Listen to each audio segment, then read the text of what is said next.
Bonjour, c'est Caroline, bienvenue dans un nouvel épisode des 5 sur 5 des bibliothèques de Bordeaux. Aujourd'hui, je suis en compagnie de Simon, jeune étudiant en cinéma qui rêve de devenir réalisateur de films. Bon, il va vite être confronté au principe de réalité, trouver un job pour financer ses études, il sera pigiste au journal local. Là, il va se découvrir une passion pour les faits divers, morbides, évidemment, vous l'aurez compris. Il s'agit d'un roman policier, Les Noyés du Clin, d'après une histoire vraie. Ce livre est sorti il y a quelques mois aux éditions La Bête Noire. C'est le premier roman policier de Thibaut Solano, qui est journaliste, déjà auteur de 2 enquêtes judiciaires et actuellement chargé du web, rédacteur en chef à l'hebdomadaire Marianne. Les Noyés du Clin, d'après une histoire vraie. C'est ça qui m'a fait tilt, parce que peut-être, comme vous, je sais pas, faits divers sont fascinants, on en entend parler tous les jours. Peut-être vous vous souvenez de ce qui s'est passé à Bordeaux dans notre ville dans les années 2011, où plusieurs étudiants ont été retrouvés morts noyés dans la Garonne.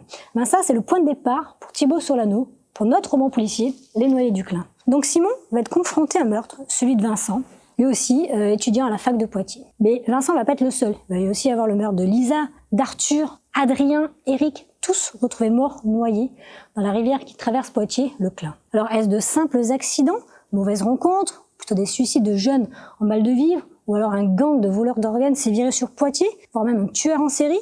S'installe une ambiance lugubre, psychose dans la ville de Poitiers. Alors nous, on va être aux premières loges pour voir évoluer Simon, puisque l'histoire se déroule sur plusieurs années.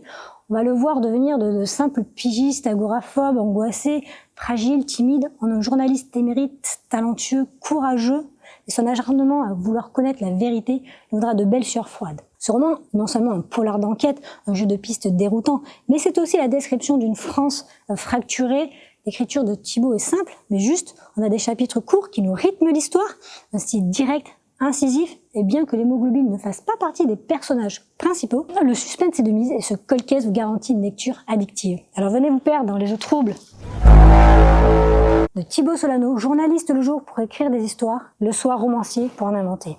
N'oubliez pas, abonnez-vous à notre chaîne YouTube et à bientôt pour de nouveaux épisodes.